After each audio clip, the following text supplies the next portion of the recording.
Welcome back to the Brunson Podcast. I am your host, Brunson Smith.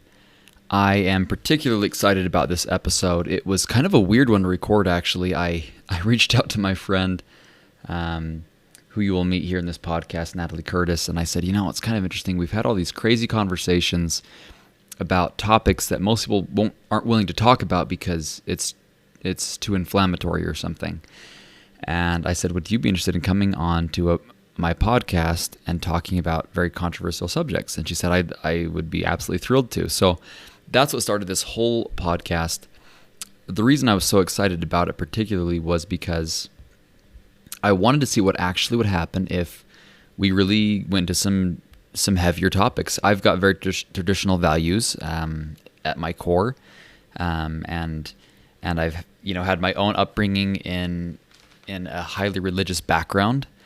And I wanted to compare that with her most recent experiences, and we kind of just saw very similar on so many points, but very different on a couple of points, and it was really fun. So in this podcast, we were able to talk about things like modesty and how that is changing and evolving in today's society. We were able to talk about how traditional roles and values are important or not important, depending on perspective, and kind of how we both approach those individually. We talked about so many different subjects and issues that are kind of tough subjects, especially if you come from a more traditional background. It's really hard to have a good rational conversation with someone about these topics. Typically, we tend to demonize our opposition and say, oh, well, they're just liberal or they're just conservative, and that means they can't teach us anything. That means that we don't have anything to learn, and that's just simply not the fact. So I hope you enjoy this episode. If you have any feedback for me or for Natalie, and you have anything you want to add, please DM me on Instagram or find me on Facebook. So with that, enjoy the episode.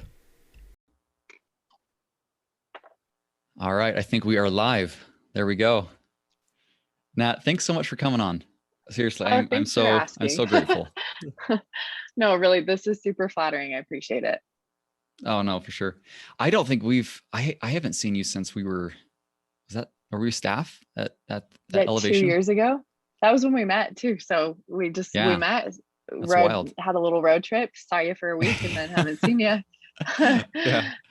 Yeah. So those are like listening at home. Like, it's just funny. The reason I was just barely telling Nat this before we started the recording, but it's really funny because every single time that we were in the car together that one time, we had like so many like crazy conversations like that and it was like really cool. Like, I learned so much. Sincerely, like it really changed a lot of my perspectives. I rethinked a lot of things after that conversation, and partly that's what led me to reach out to you in the first place, was kind of realizing that I think so much of what we have today is the toxic tribalism, right? Oh, sorry, you're part of a different camp of thinking, right? And I don't know necessarily that we're like vastly different in so many ways, but it was just like, I'm sure there were some issues that we hit on for sure, and we're both like, whoa, we see this way differently. It was very obvious. So differently. Like, we were coming at it from very, very different angles. And the reason, like, I am not always willing to have conversations about some of those topics with people, because it's not helpful or productive. But I love having, I loved the conversations that you and I were able to have, because there was I felt so much mutual respect and so much willingness, hopefully on both sides, hopefully on my end, to like genuinely set aside our perspectives and just listen and just try to put ourselves in each other's camp for a second, which is really hard to do. And so it's always really fun to find people who are willing to do that. And those conversations are always really fun. Well, it's like a conscious effort. I mean, you can't go into a conversation and go like, well, I'm going to pretend to listen, but I'm going to also my end goal is to like make sure they're in my camp. Like, to actually listen to somebody is so hard. And I do it all the time. I'm so guilty of it all the time. Like, all right, I'm going to listen. But then like the back of my mind, I'm like, no, I got to persuade them to believe my way. It's really hard to consciously make the choice to go, you know what? I'm here to listen because she sees things differently. So I need to be listening the whole time and trying to understand actually, rather than like planning my next rebuttal to whatever statement, right? It's so hard. It's hard. Yeah.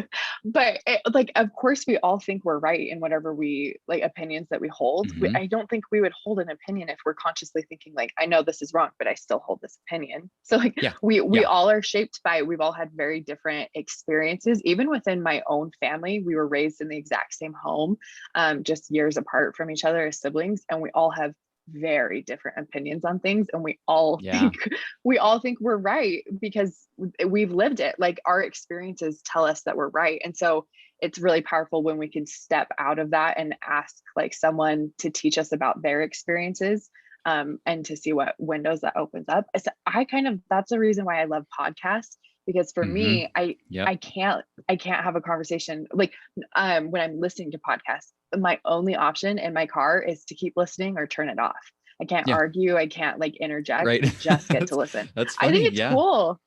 Yeah. One, I don't know. There's so many elements, but I listen a lot of the Joe Rogan podcast. I don't know if you ever listened to his stuff. I listened to an Area 51 one. Yeah. Oh, very convincing. Is it the Bob Lazar one? Yeah. Yeah, that was so good. That one's everyone's kind of like, everyone's like, wasn't really like buying into this stuff, but I'm like starting to rethink some things now. So pretty convincing. Yeah, but it's funny because he brings on people all the time that, like, if you compare his guests, like there was one week that it was literally, he brought on the most conservative, staunch, like probably alt-right guest. And then I think a week later he had a socialist on there. And it was just both like great conversations, right? Yeah. And it was obvious he didn't agree with everything, and he didn't pretend to agree with everything. He was just like, yeah, well, let me understand where you're coming from. Like what, and with some of them, he just talked. I mean, I think that's the problem too, is that we dehumanize people because they see things differently. Oh, I'm sorry, you're liberal. Yeah. I'm sorry, you're conservative. So like, you're just really not intelligent, or you're just really not feeling, or you're not compassionate. So I couldn't really talk to you. I'm sorry. Like, but I'm going to pretty much ignore everything that you say or believe collectively because you voted for so-and-so. So that's been a really weird one too. And I've definitely seen that. It's super interesting, difficult. Yeah. Okay. There's so many different points that we talked about. I mean, we'll have to kind of narrow them down, but I'm curious. A few of them that have been a little bit on my mind lately, and I'm learning. And actually, I'm going to go back to our last conversation because, and this is kind of a vulnerable one for me to talk about, but I really didn't get feminism. Like you opened my eyes more to the concepts behind that than anyone I've ever talked to up to that point, right? Because for me, it was always like, whenever I talked to people, it really was, there was so much toxicity. Sure. It's like, whoa, like it was so much negativity. I could never even listen to them. Like, and then maybe that's arrogance on my part, but it was really hard to listen to people because I come from a very conservative home. And I've been learning so much over the last 5 years. I've like gone all over the spectrum, right? And so, and in some ways, I mean, to this day, people are like, are you conservative, liberal? I'm like, I'm probably like fairly conservative, but I'm really liberal on some issues. I'm really conservative on some issues. I'm like way more conservative than most people on some issues, but it's like, it's becoming very individual, as opposed to before it was like, oh, I guess my people believe this. So yeah, this is what I believe too. And you kind of just join the rally on it. You hear these same arguments, you know, you listen to Ben, you know, what you know, really nuts is the clickbait. Ben Shapiro destroys emotional leftist on abortion. I'm like, what are we teaching people with that? Like, I would believe you if you told me you just now read that on your Facebook feed. I would believe it's because I see him so like, often. Oh, that's a real. And they sponsor him. I mean, and I do like some Ben Shapiro stuff. I've enjoyed it, but I really dislike that, you know, he destroys so-and-so because they're emotional and ridiculous, and he brings them to the light of logic. It's like, that's just bullcrap. Like, I don't care who you are or even what you're talking about. Even when I agreed with him, it made me pissed. I was like, that's ridiculous. You don't treat people like that. Like, really, it's like, that's so wrong, because all that does is makes them kind of walk away saying, I didn't win the debate, but I'm going to like put my foot down harder in the sand just because it was personal. So, well, and I think I do take issue when emotions are portrayed as weakness, right? And because can you imagine living in a world that is pure logic? It would be awful. It would be miserable. Like it would be. Emotions are part of the most amazing pieces of like living, right? And sometimes the most painful pieces of living, and like all of it. But emotions like make up the human existence. And so I like, that's immediately a red flag for me if someone if someone dismisses emotions right away. And there will always be a point where emotions take over and it's not productive anymore. And there will always be the point where too much logic and it's not productive anymore. Like they both matter. They both matter. Yeah. And I think that's part of what's so healthy about keeping ourselves surrounded by people that see things so vastly differently. And it's hard to do because you want to agree with your friends on every point. But if you do that, you're kind of damned. I mean, in the literal sense that you are stuck. You can't really progress further thinking. Yeah. And it's, it's about respect. In some conversations I've tried to have, and I just couldn't with some people. Like it was, even when I tried to be respectful, they just said, oh, well, how do you see it? I'm like, well, currently this is what I believe. Oh, I can't even talk to you. I can't even like, you were so far gone. Like you're clearly so completely ridiculous. I can't even talk to you. I'm like, okay, I'm happy to listen. I'm happy to hear your point. I think that's really powerful of you to recognize when you can just say, okay, instead of digging heels deeper. I think I too often dig my heels deeper, but someone I've done that too. reminded me yesterday. Yeah. Someone reminded me yesterday of the analogy of a tug of war, right? Where like you're having a tug of war of this person. And if what happens, you just let go. Like you just let go, and the tug of war is over, and you walk away. And the piece of me, the competitive piece of me that always has to win, is like, but if you let go, you lose. And I'm like, but how many times have I been in those conversations and I refuse to let go, and I walk away feeling like I won the conversation, but I feel like I lost. Like I lost like a relationship, or like it's not a victory, like that. It's not worth the win ever. I have definitely had friendships completely ruined because I couldn't close my dang mouth, just on a dumb issue that didn't really matter. It was so completely ridiculous, but I knew for them it was so close to their heart and what they felt like, and it's often the case.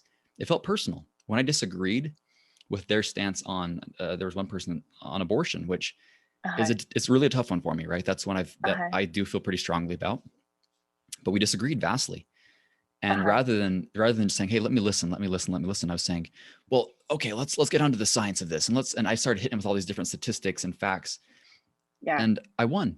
And congratulations, I lost a friend. Right. Just like that. I mean, instantly lost a friend. You won. I won. Yeah. I won absolutely nothing, but my pride was temporarily satisfied. And my ego kind of blew up for a second. I was like, oh man, I'm pretty smart. Like I totally destroyed her on that, topic. And I just felt sick about it and totally lost a friend. Right. And from that point, it was really hard to recover from that. I mean, it was always kind of lingering the back of even though we kind of still spent time together, it was always lingering that emotion. I was like, man, I just wish I'd just listened, because who cares? I wasn't going to change her mind. And I know for a fact, I probably made her even more firm on her opinion, because it became personal, right? Like rather than saying, oh, I should listen more about this, I clearly don't understand the issues. She said, you know what? You just don't even get it. Like, and that's, you could never stand Brunson. Like you just don't even get it. And that was true. I didn't. Yeah. And so that's what I see, especially in emotional issues like abortion. I mean, if you consider it murder, you're thinking, oh, well, of course I'm not going to listen. You can't even listen to someone like that. It's murder is murder. And it's like, no, that's not the way we do this. You think that's an evil person sitting across from you? Absolutely not. That person, like, I mean, yeah, they'd give the shirt off their back for anybody. So it's like, clearly they're not idiots, right? Clearly there's a reason why they believe the way they believe. And if we listen, we might actually learn something. So yeah. Well, I want to go back to what you're saying, because I don't think we ever had a follow-up conversation on like our road trip chats. And so that's really cool. And I'm like really honored that our conversation like maybe brought new perspectives to you. So I would love to hear has that changed anything for you, or how do you feel now, or where are you at? And I just want to hear.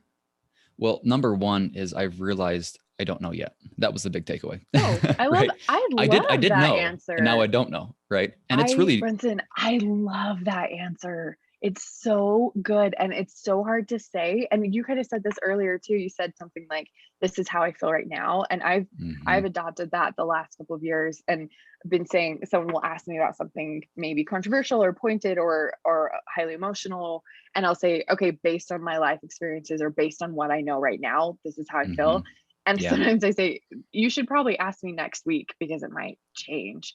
But I think that answer of like, I don't know, I think is so powerful. Like my respect when people say I don't know, it just explodes for them. I just appreciate it so much. Sorry, I cut you off. Okay, so you don't know.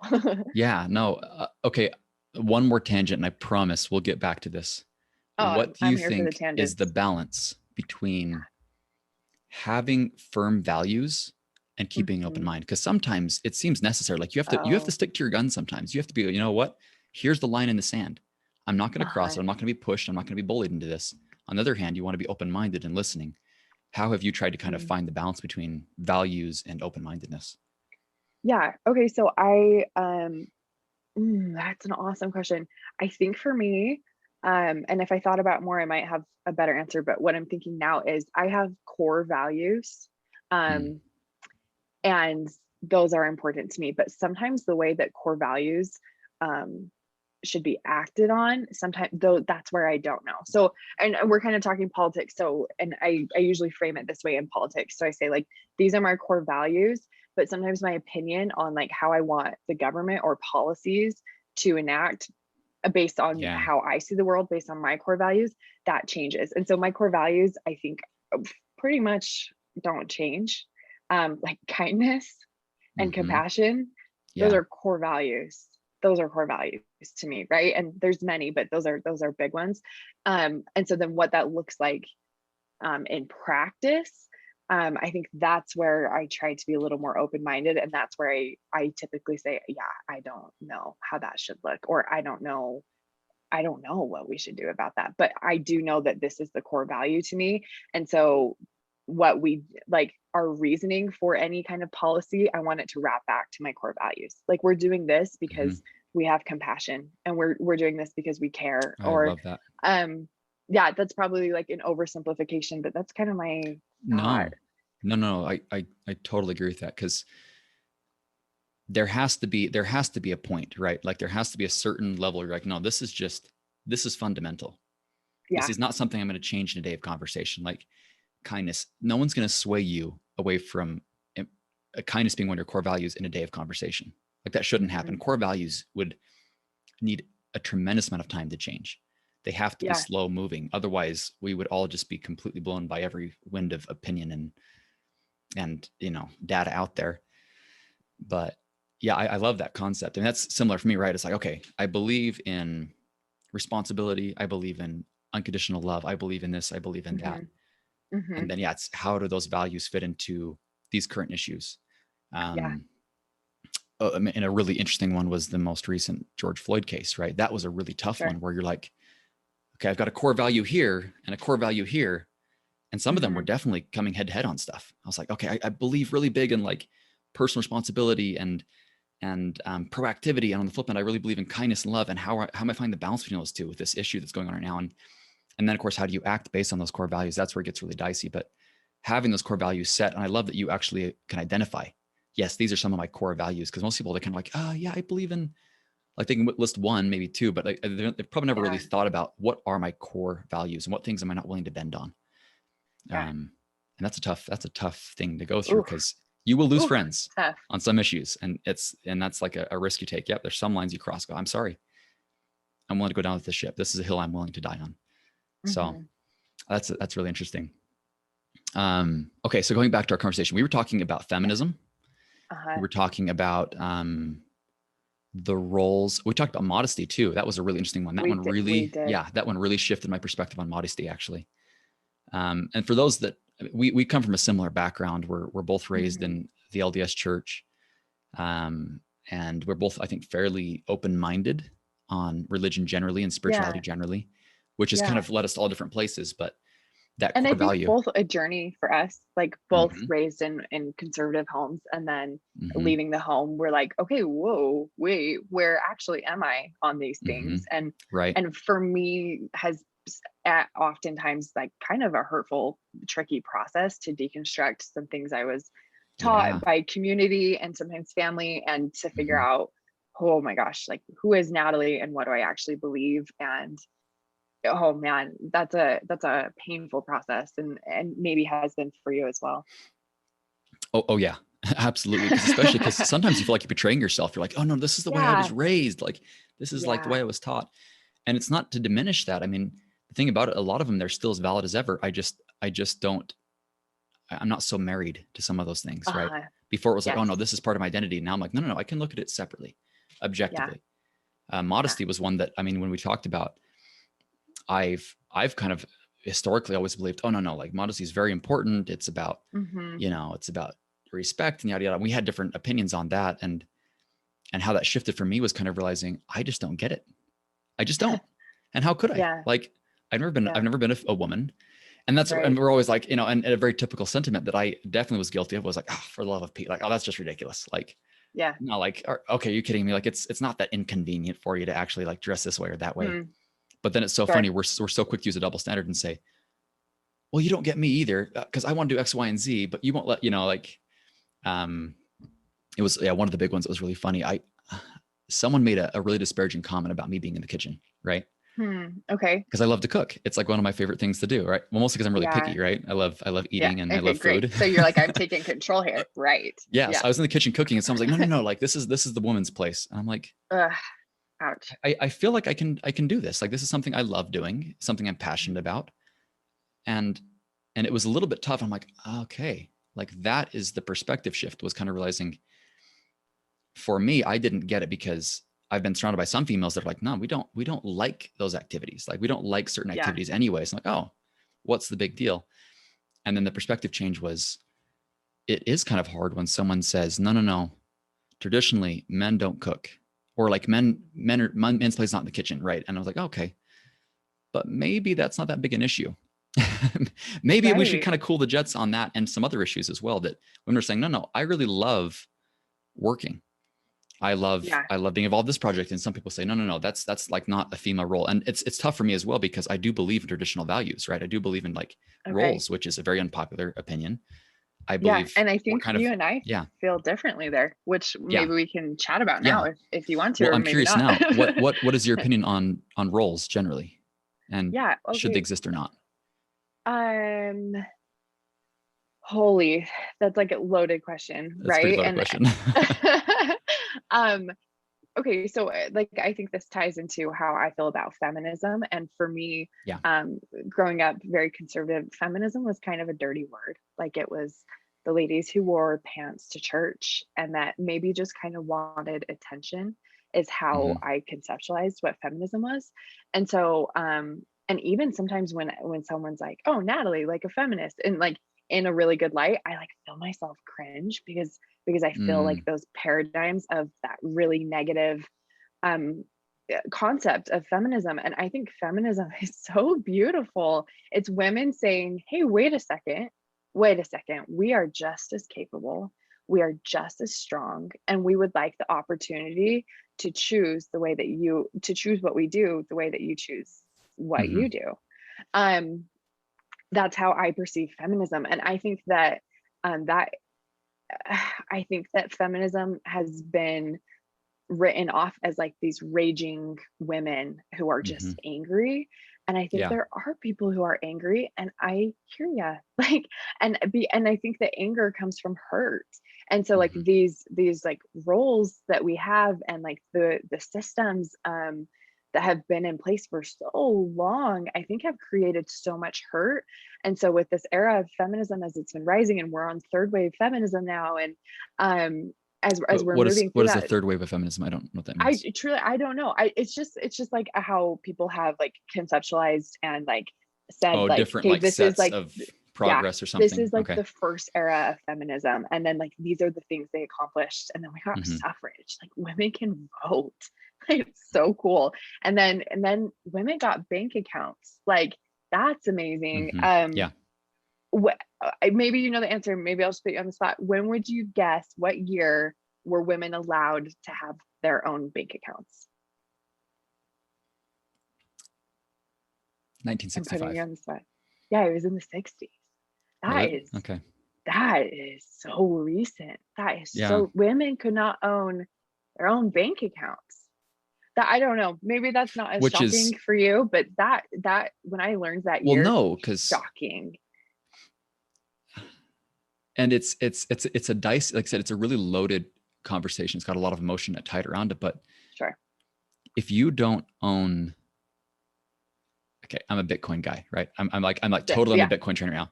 That's the whole point. Until you have property that you can say is my own, it's really hard to be an independent human being. It's very, very hard. If you can't say like, I can take my wealth, I can say like, it's really is that like Bitcoin is a way that you can put your work into something that's not going to be stolen by somebody else. And when that happens, it changes your perspective on a lot of issues. You have like more freedom, you have more peace of mind, you have less need for like greed changes. So it's interesting that you say that, because that's actually a very core need, I think, for a lot of people, is to have their work be protected. Their sacrifice, their value, the energy that you transmute into money needs to be protected. And then to have, like you're saying, I didn't know that. I was taking a guess based on I was And assuming I it had to be totally sooner. put you on the It had spot to be there. sooner than I I saw would the have fear in normally your guessed, eyes. because you said, guess what year? I'm like, okay, I'm going to guess 20 years further than, or 30 more than I would have guessed. Right. So that's actually pretty incredible though. So, Well, my dad was born in 1962. yeah, And it means when my dad was alive, women could not own bank accounts. yeah, That's a shocking, that's a shocking fact to me, and may or may not be to everyone who's listening. But yeah, shocking. Anyways, and so like where this ties to gender roles, specifically, is I want all humans to have the freedom to be who they are. yeah, And I personally have an extra dose of resentment for anything that constricts my freedom. And I yeah, do believe that everyone has that, and I feel like I have a little extra of it. And so if someone is telling me, "Hey, Natalie, because you're a woman, these are the things that you get to do. Pick your favorite one. And there's like 3 options. Pick it and have so much fun. Like, you're a woman, I'm telling you, these are what you're supposed to do." And I'm like, whoa, whoa, whoa, whoa, whoa, whoa. Like, I want to be Natalie. And like, what if it doesn't look like that? And so to me, mm-hmm. like, this all ties together. And I want the same freedom for men. Like, and I want the same freedom for families. I want families to be able to sit down and say, like, what is going to work best for our family? And if that means mom is working and dad is home with the kids, and that is best for the family, I support that so fully. I think it is wonderful and beautiful. And we might feel differently there, but I want people to have No. the freedom to lean into who they are. So, Well, let me share some of my belief on this, and I'm curious okay, what your opinion is on it. I'm ready. I'm very much the same. Okay. The reason I say I believe in traditional roles is not because I believe it should be this way. Uh, It was actually a study of biology. It was kind of okay. like, okay, where do and so I have to qualify this, and I'm careful with the way I'm saying this because I have a very like Yeah. specific opinion on this, but to make sure I'm not Yeah. misunderstood, I believe biologically men are hardwired to protect, right? So innately. Now, Okay. are women not? No. But it's like I'm looking at historically, okay, what happened all through history? Women always gravitated Yeah. towards the strongest man in the tribe. Why? Because that's like we've got tens of thousands of years of biology that forced them to do that to survive. The stronger the man you picked in the tribe, the Mm-hmm. more likely you were to survive. Men gravitate toward a certain type of woman because if you pick a woman with a certain physique, they're going to be able to Mm-hmm. handle certain things like large breasts. That was apparently that's this book I read said that was because men associate it with healthy offspring. Like that was like that's our biology coming through, going like, oh no, she most likely has like a healthy ability to feed her children. And I don't know how that all works biologically, but apparently that was where Right. a lot of this came from. With that being said, that doesn't mean it's like across the board. Like role Mm-hmm. reversal, totally get that. 100%. You do what's right for your family, period. Even if you think, oh no, well, I'm the man. And Yeah. even though like our personalities are very much geared opposite. And I know a guy that I think is so happy. He stays home with his kids. Mm-hmm. It's just the way he's hardwired. He loves being with his kids. His wife, it really stresses her out. She really doesn't like it. Like she's Right. like, I Right. like the kids for a few hours a day, but it's so hard for me to be there. And then she just craves the hustle and bustle. Like she's like, I love the hustle and bustle of the business world. Like it's like it makes her so happy. And I'm going, yeah, absolutely. Like go for it. That makes so much sense. I think when I say I believe in traditional roles, I think people should factor it in. Okay. Factor in your biology, factor in your natural gifts, factor in that and go, okay, now that that's on the table, what is the right thing for our family? With all that being said, she's going, you know what? I want to do a career. Even with that in mind, it still makes more sense. And the husband goes, I totally agree. And I think I should stay with the kids. Great. And they just, I'm 100% get that. Mm-hmm. So that's maybe some of my thoughts. What are your thoughts on that? Yeah. Yeah. Well, and I wonder, like, just gathering my thoughts. Mm-hmm. Yeah. I like, that's not our world anymore, is kind of what I'm thinking. Like, I am Yeah. not in a situation where, how frequently am I in physical danger where I need a Yes. partner that can physically protect me in that way? Yes. And Agreed. so because the world looks so different, like I that absolutely makes sense. And that biologically, right, like, we're looking for a prime partner Mm-hmm. Mm-hmm. for us. Right. But the world has changed so quickly, that what a prime partner is looks different, and we have really different needs now. And so we've obviously, like, really Yes. carried that that over from like these tribal societies into now we don't live that way anymore, and Yes. we're slow to catch up to the progress of the world, and we're slow to Agreed. change what maybe families look like or stuff like that. So I think that's kind of an interesting piece of it. Well, and to kind of further that, yeah, not to say that people should, because yeah, you're saying it's different times. It's more, I think of it like Yeah. almost biochemical. I Mm-hmm. think women have evolved to have a heightened sense of compassion because of nurturing children, right? There's a heightened sense that's just born more innately into women from my perspective. I think that I read this interesting article that says that the two, we've got our basic brain chemicals, right? Like your dopamine, serotonin, oxytocin, and a few of those, right? Endorphins. And then men have, essentially, they're governed by testosterone and estrogen besides that. That's like a lot of the bodily function that produces. We have our compassion mode, we have our rage mode. Like, Yeah. it's like back and forth. And then they found that women had those two plus 16 other chemicals that were totally non-existent in men, completely non-existent. I'm like, like interesting, right? Women have had, that's why women have so much more complex feelings, and they can like, they, at least from my perspective, it's been interesting because I'm just seeing like these biological, like biochemical differences between men and women. Right. So when I'm saying that, that's what I'm saying. Like once that's factored in, like, okay, yes, we accept that, you know, if a family's sitting down together, okay, what's right for our family? They go, okay, we accept that mom has these natural, like, this is kind of like her biology. Like, I don't know, I was sorry to say that, but accepting your biochemistry and going, okay, I'm factoring that in. Now, different time, different needs, different structure of society. We don't, I mean, at least in America, we don't wake up every day and go, man, I hope we don't get eaten today. Right. Like, you know, that doesn't happen. That hasn't happened for a very long time. And especially now, like our needs are even different than that. We don't think, I hope I don't get like attacked today. And someone comes and tries to steal my stuff with a sword. Like, we don't think that way anymore. It's more like legally. Right. So we've evolved so much in what our society needs. Yeah. That to me is traditional roles, as far as factoring those things in and then making the right choice for the family with that in mind. So that's as far as I kind of get into that. Like, okay, once that's in place, that's it.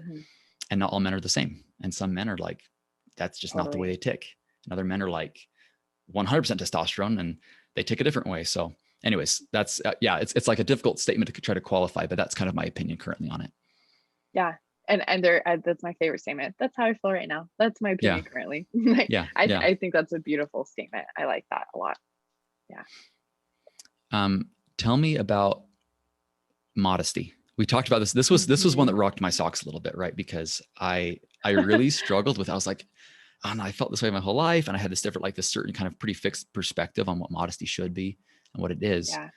For those that are listening at home here, like in the LDS, sometimes Mormon culture, modesty is I would say a very big deal. Like it's been very heavily preached and talked about, and socially it's really pushed in, not in, like, again, we've both been to Guatemala. It was very different there, I'm sure, right? Like the church in that area, but like in the Idaho, Utah, Midwest, it's a very strong culture. And I'd say religiously, generally, there's a very strong push towards modesty. And that's not unique to the LDS culture or Christianity right. I mean, like I also briefly lived in Israel. So modesty, right.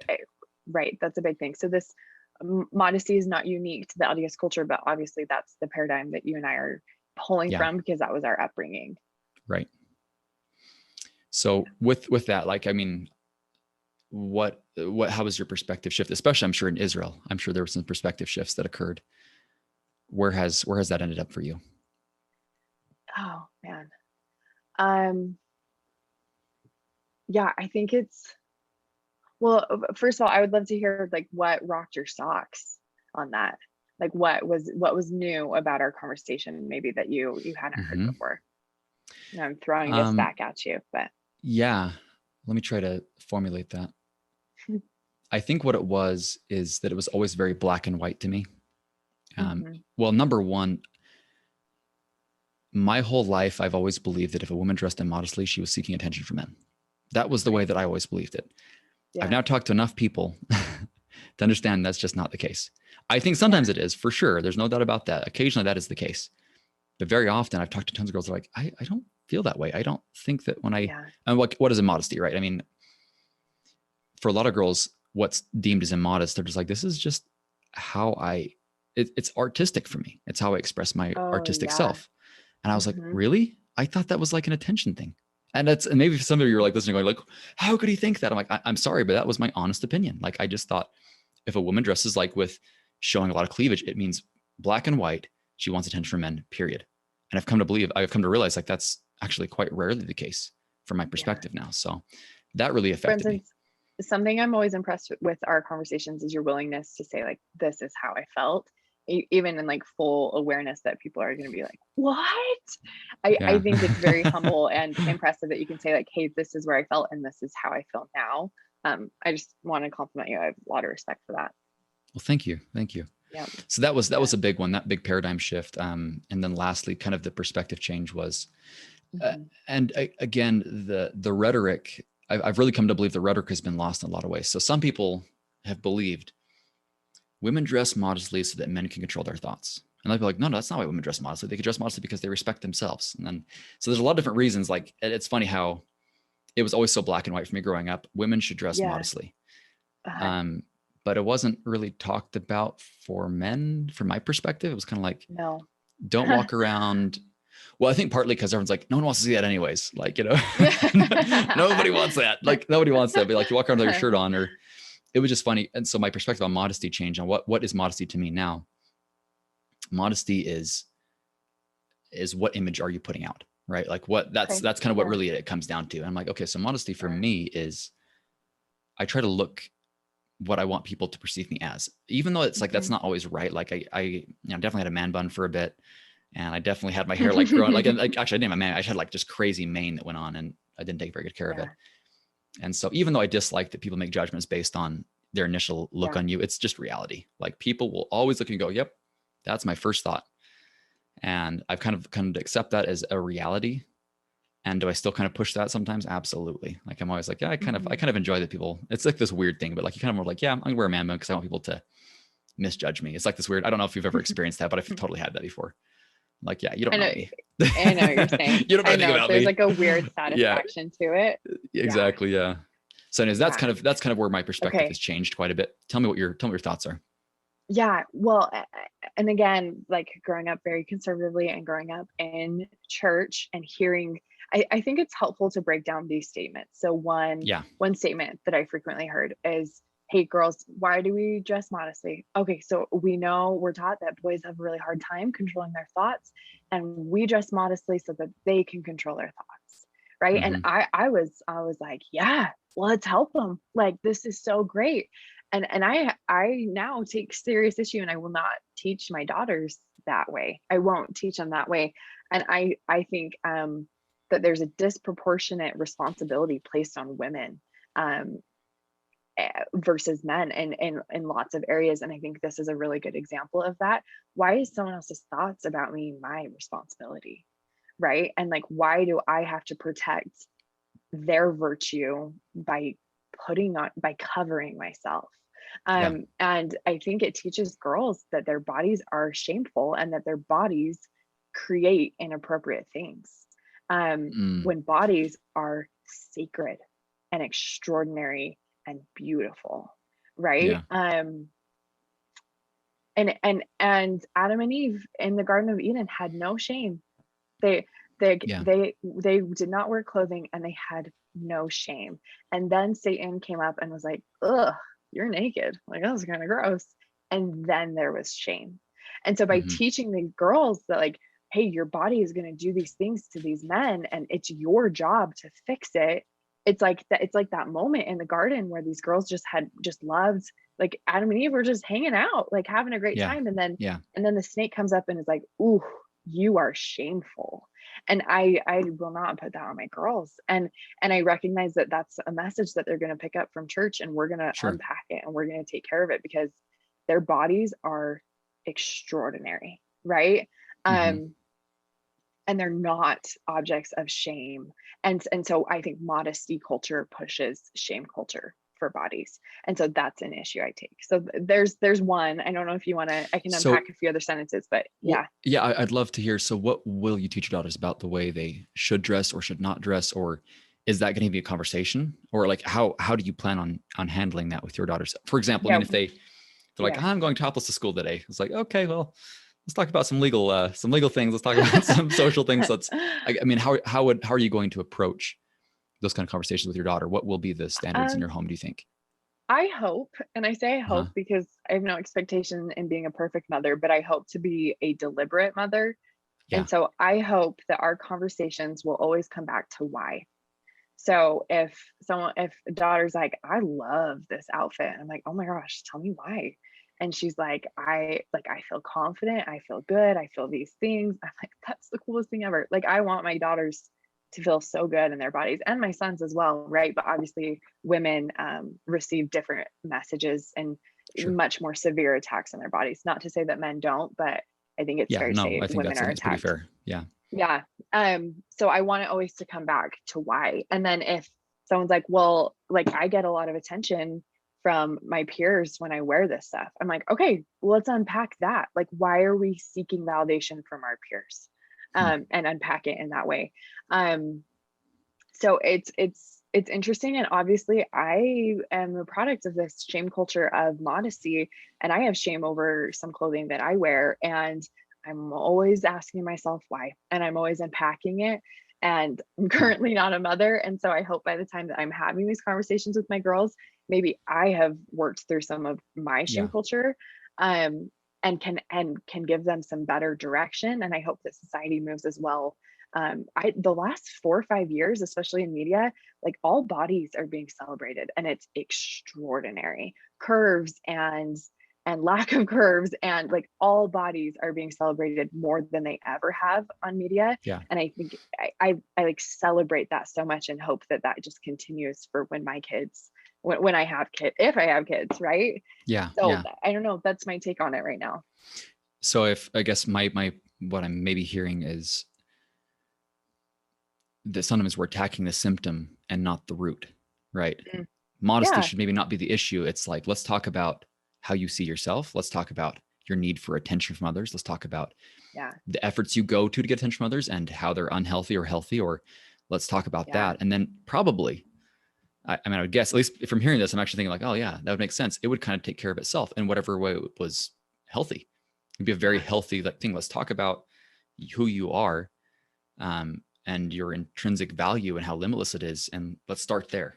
Okay, let's build out into this, and this. And then you don't feel a need to try to impress anyone. And then you dress the way that you want to dress because of how you feel about yourself, as opposed to, oh, what is so-and-so going to think of me?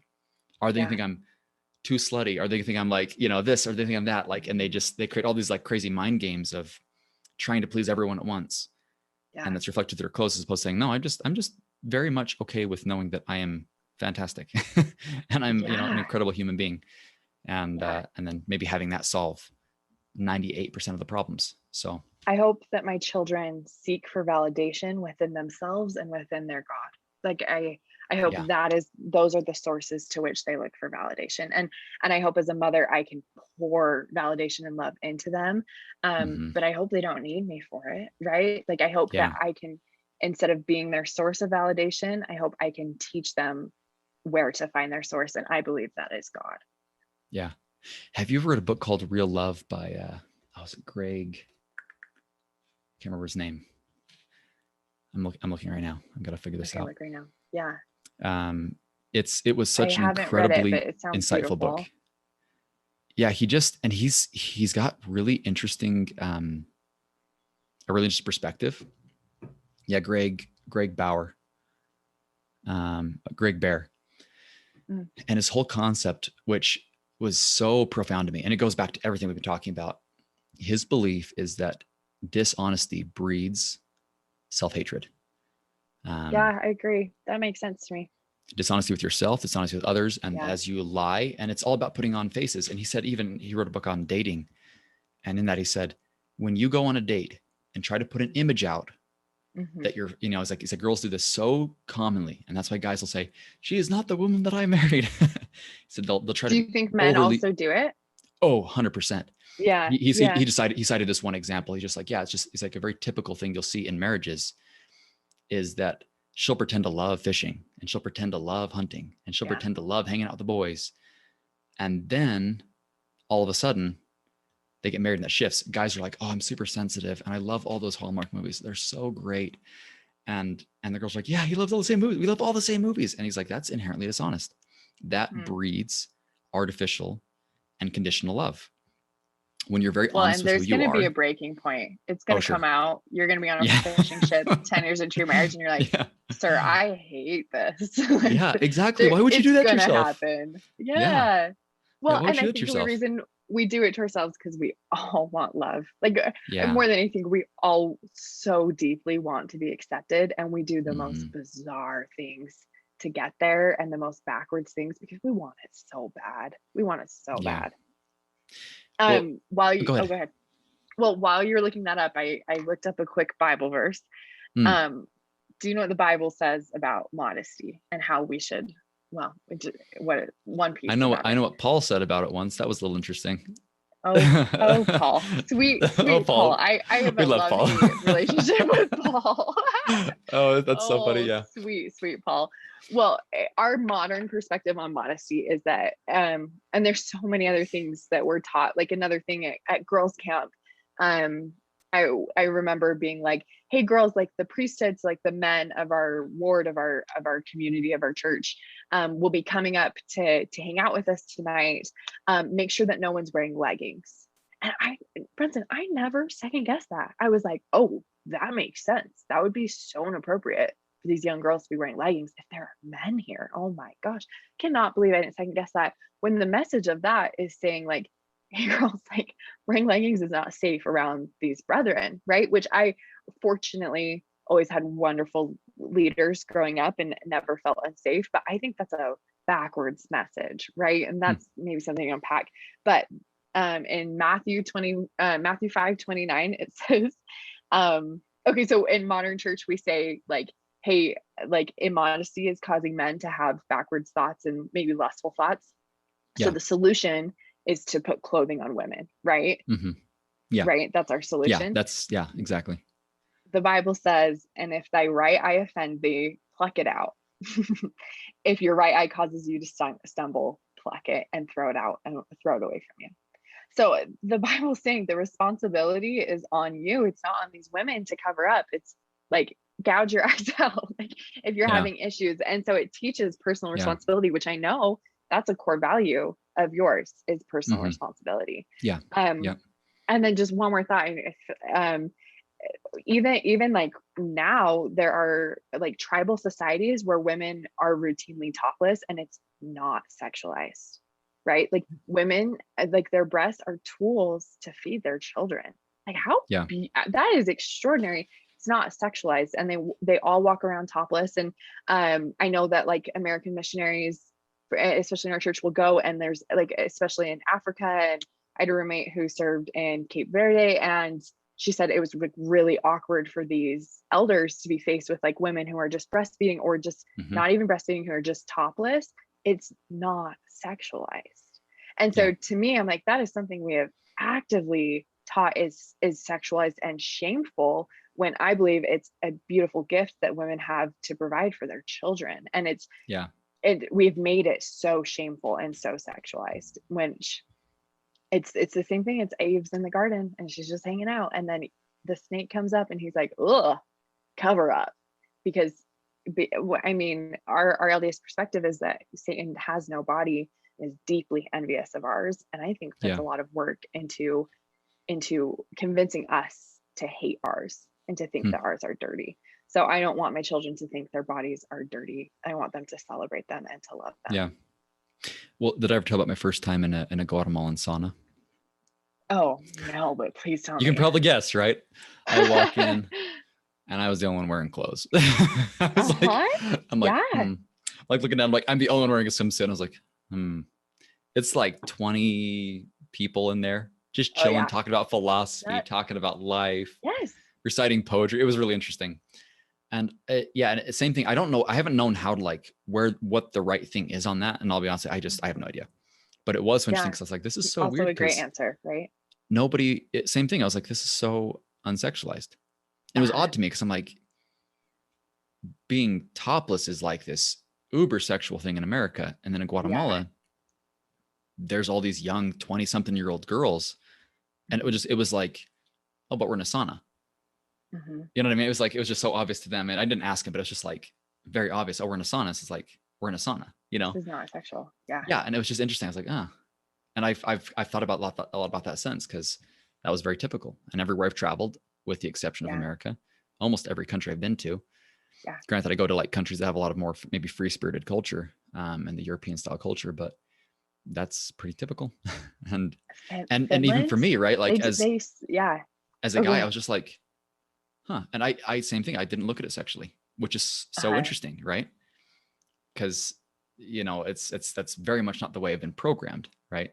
Yeah. But I was like, this is so weird. Like I'm in a room full of naked women, and I don't see it sexually at all. Like not remotely. It really wasn't. It was like, right. And we just chilled. It was very interesting. Anyway, so that's been an interesting thought. I don't know what to do with that, but I've definitely been having that in the back burner, going, okay, what's going on here, and why is it? What's going? I mean, for sure, this whole perspective, or the whole perspective on modesty, has highly sexualized every aspect of the woman physique. Well, back in the day, it was like, don't show your ankles, right? Because those are sexual. I'm like, it's interesting. Shoulder. Ooh. Yeah, shoulder. It's like, oh, geez. And their heads are just gone. Like, oh man, I just just can't even think anymore. She's wearing a tank top, for goodness sakes. So it's interesting. That's so interesting. It seems like something that's maybe taught, and like, I mean, I know the biology piece. It's also, but years of it, right? If you'd never seen an ankle your whole life, and then you saw one, you'd be like, you're drilling out of your mouth, right? Like I could see that. And but you have your own ankle, right? Well, and by the flip end, if you've been raised on topless beach since you were a kid, you don't look at his breast as sexual the same way. You're just like, oh, like, yeah, she's topless. Like it's no big deal. But in America, we've shifted all around. So I've been processing through that, trying to see like where is the right element on that. But yeah, it's very interesting. We do that with food, and I'm not a food expert at all, but sometimes I listen to some things and talking about like with diet culture, when we certain foods are forbidden, we fixate on them. We get hyper fixated. And I think this comes back to like, I think as human beings in general, like we don't like being told what to do, and everyone has a varying level of that. But like, you're like, okay, no sugar for a week, and you can't think of anything but sugar. Whereas you're like, hey, I'm going to let my body, like, I'm going to try to tune into my body and see what's going to feel good and what's going to help me today. And then you have a little bit of sugar, and then you're good. Whereas you were hyper fixated before. And I think that could be kind of an appropriate example to illustrate both of those things. Well, that's become one of my values, actually, is that in most cases, you don't fight the darkness. You emulate the light. Oh, that's beautiful. We don't, if you go hunting down every evil person on earth and trying to fix them, make them change, you'll spend the rest of your life miserable, angry, and hateful yourself. Yeah. But instead, if you focus on emitting your light into the world as much as possible and widening that circle out, there's no room left for the darkness. It can't have place anywhere. Light has to yield to any amount of, or darkness has to yield to any amount of light. So interesting, like pure darkness, even the smallest glimmer of light, it has to yield. If everybody was like more focused on just putting their light out, as opposed to like policing every possible bad thing, sugar, I love that analogy. Get your vegetables in, eat all the right foods. And then if you still want a donut, go get that dang donut. Just make sure you get the right food first. Get all the goodies you need first. Make sure you're getting all your needs met. And then you'll find you don't really crave a lot of sugar anymore. You don't really crave a lot of fatty food if you're eating healthy. Right. So totally agree with that. So interesting. Yeah. Yeah. It's cool. Well, I think that's a beautiful message. And maybe the most important thing that's been said is like your light, like darkness yields to light always. It's the oldest trope in any story ever, is that goodness, and it always wins. And I really believe in it. So I have one more opinion I want to sharpen against yours, if that makes sense. Okay. My perspective change about a lot of roles and feminism and all of it collectively. This is what happened, right? I told you about this experience of being in the kitchen and having someone kind of make a disparaging comment about, hey, you really shouldn't be here. But I realized something in that moment. This girl needed emotionally to do something that she thought she was very good at. And by me coming in there and stepping on her lines a little bit, I was making her insecure. So had I pushed the issue, she would have been defensive and angry and insecure, and it would have created a kind of a vicious energy. Yeah. So what I did is I kind of said, you know what? I'm secure in my cooking. I know I'm a dang good cook.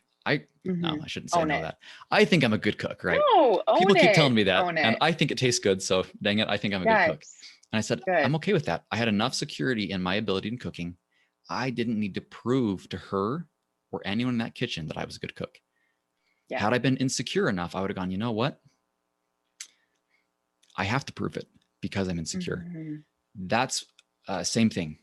The guy that this is, oh yeah, one of those that really rocked my socks. You said that I have to make sure I'll phrase this differently to make sure that I'm not revealing any kind of story. I don't know how many stories you told, some of these stories you told me probably in confidence, but sometimes men try to really flex how tough they are. I'm going to protect you, right? Some guy makes his parents call me like, hey, you apologize to her right now, right? And they march over there and drag the guy back. You apologize to her. And it was so interesting. And you were like, I don't need that person to do that. Yeah. And what was interesting about it is that some men are, if they were really secure in their masculinity and they're really secure in how tough they are, they don't need to prove it. You don't need to prove it. Yes. You're just like, okay. Someone says something to you, you're like, hey, thanks, buddy. Hey, how you doing today? Yeah. Well, and like all of a sudden I had this the other day. I was out rock climbing with my cousins, and this guy, we parked apparently in his camping spot, which is the same place that every rock climber, every rock climber in all history parks for the same spot. But somehow it was in his camping spot. Great. Okay. And oh man, he just lit into us. And I'm a little bit of a defensive person, and I definitely I can get kind of fired up sometimes. And I was just about to, and I just had this, I thought of my dad. He's just an amazing de-escalator. And I thought, you know what, I'm going to try something here. Yeah. And he's just ripping into us. I'm like, man, you're right. He kind of was like the brakes. Oh, the car just stopped. He's like, what'd you say? Yeah. Because at first I was kind of pushing against him too. And then I was like, no, we're going to try this. I was like, you're right. He's like, I'm sure it'd be very frustrating. You're here camping with your family. You're trying to have a good time. And some jackass shows up and parks and you're getting it all in your business. And I just like, you know what, you're probably really right. Like that's gotta be very frustrating. It's like, dude, it's really not that big a deal, honestly, though. I mean, you guys, I'm sure you have to go rock climbing here. This guy, like literally, I got the vibe he wanted to fight me kind of thing. Like he was so upset and I was getting so upset. And all of a sudden, under shift. And so here's how it ends. He's giving me fist bumps, shake hands. I was like, oh, what's your name? Oh, my name's Aaron. We're talking about his life, his business, his dreams. It was the craziest thing. I absolutely walked away with a friend, 100% with a friend. Wow. And that's so typical, right? When we put our ego aside, and that's what I've realized about like a lot of this stuff is if we can develop enough security in ourselves, we don't need to prove to anyone that we're tough. Like girls sometimes prove they're tough. And sometimes guys have like they're tough. They're like, oh, I gotta show everybody that I'm so strong. So I'm gonna like say, hey, sorry, no, like the mansplaining thing, right? I've got to tell her everything she needs to know about this car because I'm insecure in myself and it's something that I feel like I'm good at. So I'm going to put her down, bolster myself up. And she's going like, what the heck? Like, I know how to push. I know where the brake is. Gosh dang it. Like you don't explain, you don't talk about it. And it's a very condescending thing because he's insecure going, oh, let me teach you some things because it's all I feel good about. Like, this is the only thing that I feel like I'm good at. So I feel like I've got to put you down. And what I've come to realize is on both ends, men and women, they need to sometimes go, you know what? He needs that right now to feel good about himself. And we're going to come back around. Well, I'll let him have that moment. Instead, I'm going to say, hey, I'm going to give you so much unconditional love. You never feel like you need to ever mansplain to me again or never to tell me to get out of the kitchen again because you're going to feel so loved by me. You don't feel like you're competing with me anymore. Brunson. So that's been my perspective that I'm at right now. Anyway, so that's kind of my thought. What do you think about this? Tell me your thoughts. No, I'm really impressed that you were able to like take yourself out of the heat of the emotion of the moment. I don't know if I have ever been able to do that and just say you're right. I totally disagree. That like, whew, no, I'm sure you were very so like you were great with people. That's one thing I deeply respect that you were so good at like making people feel loved and special. So I have trouble seeing that you would struggle to de-escalate. But anyways, continue. Thank you. Well, I just am really impressed with that. And I just am thinking about like some things that I've done that I really regret. And so often my own insecurities were the root of why I lashed out the way I did, or why I acted the way I did, or why I did that embarrassing thing, because I was trying to prove myself. And I think, yeah, it comes back. I kind of said it earlier, like we all just so badly want to be loved and valued. Yeah. Yeah. And so when we don't feel that, we we act like children, right? We like really do. We act like children who are looking for that love and doing whatever we Hmm. can to get it. Yeah. And so, um, yeah, the insecurity. And so, yeah, I totally agree with you. And I think that's a beautiful message. I'm impressed with how you put that into practice. Aren't we all like at some point the little girl, little boy crying in the corner, you know? Yes, every Especially day. when we're like, especially when someone's just a grade A, just douche, right? Like behind that is a little boy crying in the corner. And you're just like, oh, the angry Karen that's like screaming at everybody and just like ripping everyone new. And you're like, man, I wonder what happened in her day to day. And 100%. we don't preach that in news and media. We don't preach on social media. We're like, oh, look at Karen. And we sit there and send all these like nasty messages to each other. And it's like, no, that's not what Karen needs right now. What Karen needs is a big hug and to be told, hey, listen, we like you anyways, without any conditions attached. We just like you for who you are.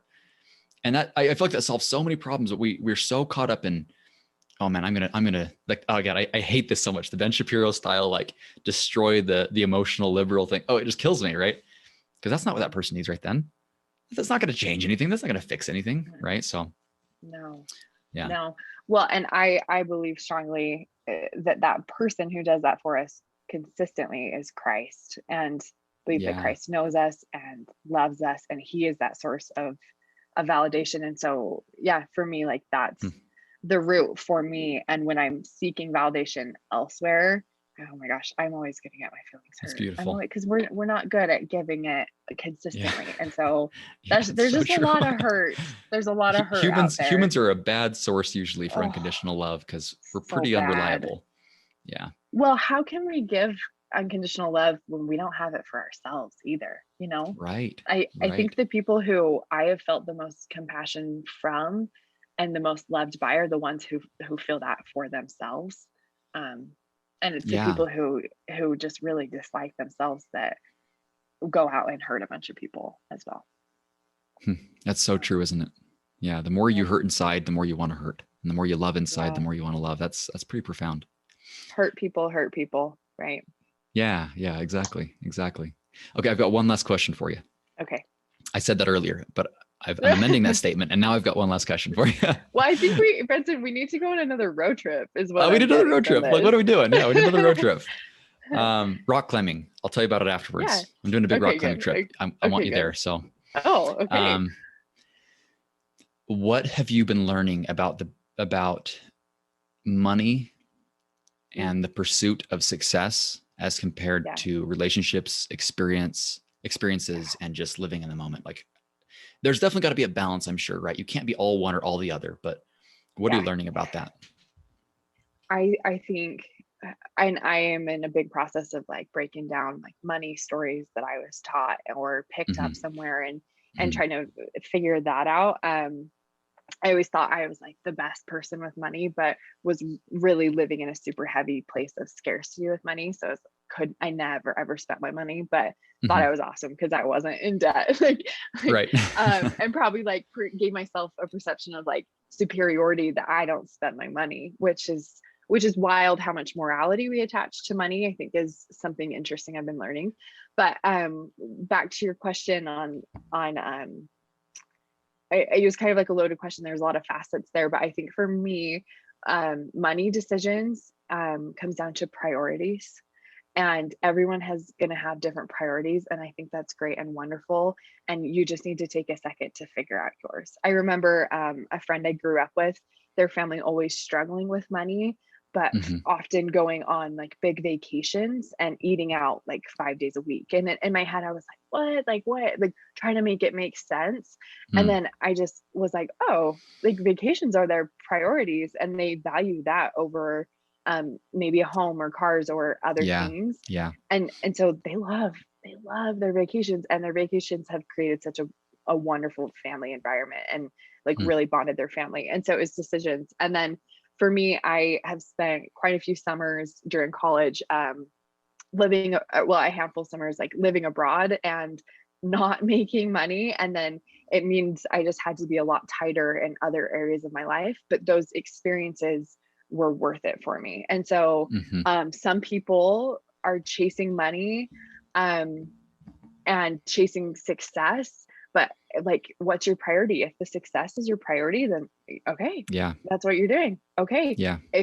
If not, then like, you just got to reevaluate priorities. My brother-in-law told me this like anecdote yesterday about he lived in Hawaii for a couple of years, and they have like a very different perspective, right? Where it's here, it's like live to work, and Latin cultures, it's work to live, and Hawaii's similar to that. And it's about this little fisherman who has a businessman stay at his house for a week, and he goes out in the mornings and he gets fish for the day and comes in, and the businessman is so confused. He's like, why, what are you doing? Like, what are you doing with your extra time? Like, we could build an empire for you. And he was like, what? No, like, I go out to fish and then I come home so I can be with my wife. I can play with my kids. I can play guitar with my friends, and then I can go to bed early. Right. And this guy's like, no, dude, I'm serious. I think we could make you a millionaire. You could retire with millions. And the guy was like, well, then like, how long that would take? He's like, 15, 20 years. And he's like, okay, what would I do after that? And he's like, well, you could come home and be with your wife. You could play with your kids. You could play guitar with your friends and go to bed early. And the guy's like, well, why would I wait 15 years to do all of that? And so I thought that was just like a fun little story. And my answer for that is just like, decide your priorities and then act accordingly. And then don't be envious when other people have different priorities and are living other experiences, because they've chosen yours. And so you feel safe and secure in yours. And you can change and move and all of that, but decide your priorities and then live your life accordingly. I don't know. That was my answer love that. For you. You know what it reminded me of is when we're talking about roles, and how roles are, a lot of what it is some people need their own time to come up with their own answers. Don't tell the entrepreneur, hey, listen, you're ruining your life. You're doing this and that. Like, you're chasing success. You need to be doing, some people just need a little time to figure out their own answers and their own balance. Don't tell the working mom, hey, that's not right. You need to be home with your kids. You need to be, no, give her time and she'll figure out her own balance that makes sense for her life. Right. And she'll go, oh, but if you attack her with is this the right statement? You attack her with those traditional values. No. You're supposed to do this. This is the way it is.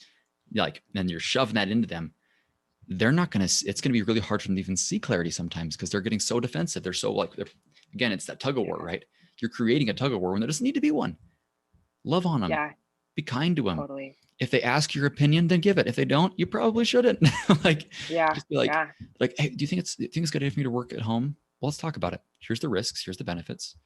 Do you love it?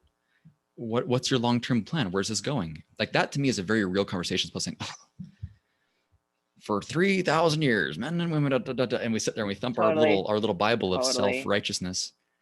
That doesn't work, right? Yeah. So I love that, right? You just, we focus on the right values and we let people evolve according to their own pace and time and what makes sense to them. Yeah. Well, and I found that I'm most judgmental of the way other people are living their lives when I'm insecure in the way I'm living mine. So when I feel good about how I'm living my life. Wow, that is so profound. Okay, so end the podcast. That's the best thing I'm going to say. Right. End it. Mic drop. Yeah. Okay, so say that one more time. You're most insecure about how people are living their life when you're insecure about the way you're living yours. Is that what you said? I'm most judgmental of the way that people live their lives when I'm insecure about the way I'm living my own. Wow. That's really profound to me. That's so true, and that's probably a lot of what we're seeing, right? Yeah. All this kind of weird rage that comes out of people is probably born a lot in just like, I don't feel good about myself, so you suck. Like, it's so funny. It's so funny the way we as humans do things. Yeah. Yep. And it is so funny. Well, Nat, okay. Yeah. Any closing thoughts? Anything else that you'd want to leave with people as a parting message?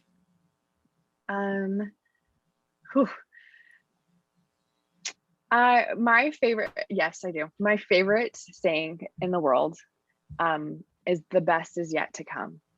And I think that is the most beautiful thing I've ever heard, because in seasons of sadness and confusion and hurt, it's encouraging and hopeful to me that, like, okay, this hurts now, but the best is yet to come. And then in seasons of like happiness and like, there's times where I'm like, I cannot believe this is my life. Like the other shoe's going to drop, like something's going to go wrong because everything's too perfect right now. I still find so much love and beauty in that message of the best is yet to come. So I'm not totally related to what we said, but I've tried to make that my life motto, that the best is yet to come, and not in a sense of don't live in the now, but in the sense of beauty is coming and is constantly on its way to you. Oh, I do love that. That's fantastic. Nat, thank you so much. Thank you. Are you still doing your shirt business? Is that still happening? I am. They're awesome. It's like one of my favorite shirts. Thank you. Sincerely, yeah. Thank you so much. Thank you so much. Yeah. Like I'm in a season of insecurity right now as far as where I'm going career-wise with my life. And so interesting, right? But yes, I am still doing it. I'm figuring out what that's going to look like for me. What's the website called? It's called theholythreads.com. It's currently not up and running, but I'm also on Instagram at theholythreads. So people can still buy shirts if they go directly to you on Instagram. Is that correct? I just do Pre-orders? drops, and so right now there's nothing, but there will be something before Christmas. Okay, so everyone's listening. They're awesome. I love that shirt. I got like this lavender colored shirt that says healed period on it. I love that shirt. The lavender one is so good. So good. I never thought I was a lavender person, but I get so many compliments on it. So many. Yeah. So if anyone's looking for some great shirts or great gifts, I really would recommend, theholythreads.com when it's live, or just message Nat. What's your Instagram handle? Nat_Curtis.